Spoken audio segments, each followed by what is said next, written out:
These are going to be my top 5 best assault rifles for the Season 7 of Call of Duty Mobile. But before I start, let me clear something, that all the guns in this list are going to be according to my preference. Most of the ARs currently are very decent, so it is pretty hard to choose the top 5. So please do not bash me into the comment section and dislike this video just because I didn't pick your favorite assault rifle into this list. These are the factors on which I decided to rank them. So without wasting any more time, let's start this video with our number 5, which is the HVK-30. This assault rifle has always been a meta killer due to its 2-shot potential on the head with the large caliber ammo. Since the large caliber ammo only has 29 bullets, it was really difficult to use it into the respawn game modes, but in S&D it is one of the most dominant weapons in the game right now.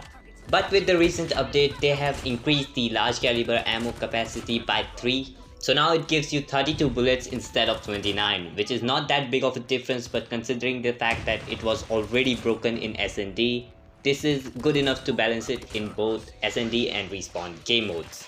See for yourself how I'm able to destroy my enemies in this gameplay that you are seeing in the background, using this Gunsmith build right here, which I'm gonna suggest you guys to use for this season. But if you're not a huge fan of using the iron sights on weapons, you can try out this red dot build of mine. I only switched the MIP light barrel to a sight of your choice. I prefer the classic red dot, so that's why I'm using that.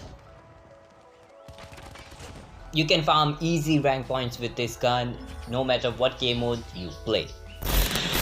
And on to the number 4th spot, we got the fastest firing AR in the game right now, the FFAR. This assault rifle is an absolute force to be reckoned with onto the battlefield. Its high rate of fire and combined with the impressive mobility that it has makes it a formidable choice for the aggressive players who prefer close quarter combats.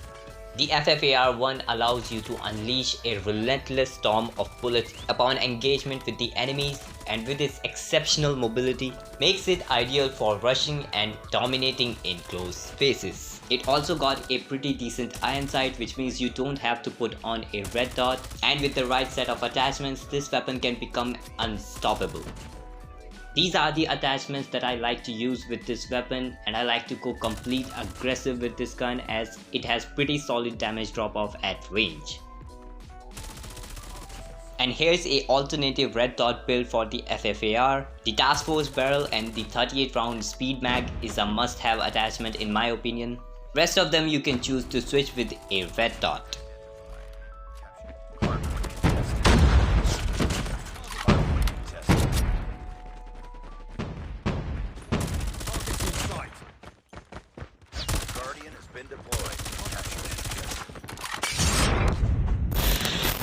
Before we further continue with our top 3, I will really appreciate if you drop a like down below right now. It will help the video reach more people and I'll really appreciate that. And while you're at it, you can also choose to subscribe the channel as well.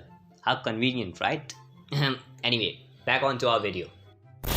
Moving on to our number 3, we have the LK-24. Ever since COD Mobile blessed this gun with bunch of buffs in the past couple of seasons, the LK-24 became a versatile powerhouse that excels in a variety of combat situations. Whether you prefer close quarter engagements or long range precision, this weapon has got you covered. This gun strikes the perfect balance between the firepower, accuracy and mobility. Its moderate rate of fire allows you to have more control over your sprays, ensuring accuracy while delivering lethal damage to your enemies. To maximize the potential of your LK-24, I recommend you to use this build right here. This build allows you to get a 4-shot kill up to 35 meters, which is insane as I'm only using the monolithic suppressor to boost the range on this thing. The optic sight plays a very crucial role with the LK-24 as the base iron sight on it is very bulky and blocks most of your view when you're aiming down sight.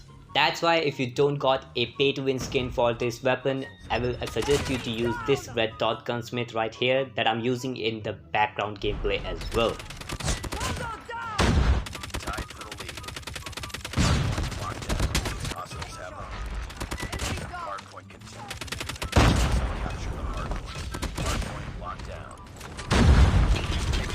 I'm legally blind.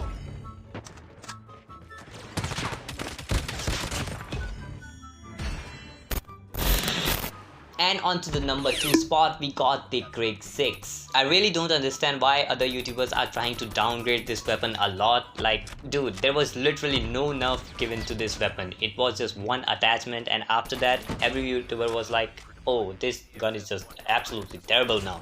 Which is absolutely false. Whether you're an aggressive rusher or a tactical marksman, this weapon has got you covered.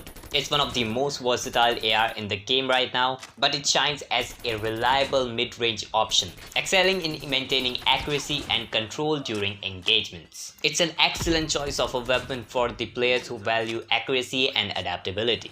For the Gunsmith attachments, I would suggest you to use this build right here, which I'm using in the background. In my opinion, the Task Force barrel and the Agency suppressor is a must-have attachment on this gun. Because of the bullet speed mechanic, you need the Task Force barrel, otherwise you will miss a lot of your shots. And also, if you don't got a mythic skin or a pay-to-win skin for this gun, you will also need a red dot sight. As you guys already know, the iron sight on the Krig is just hideous. You do not want to use that, you will die a lot. The requirement of a red dot at all times and the bullet speed mechanic is what holds this gun back at the number 2 spot. And here's a non-red dot build for the pay to win users. And now finally, for the number 1 spot on this list, I actually got 2 different weapons. You guys already know about one of them. It's none other than the Kilo 141. And the other one is a little bit controversial. You might not agree with me, and that's completely fine. It's my preferable weapon, because I have a 80% nuke ratio with this gun. If you want to know which weapon I'm talking about, check out this video right here.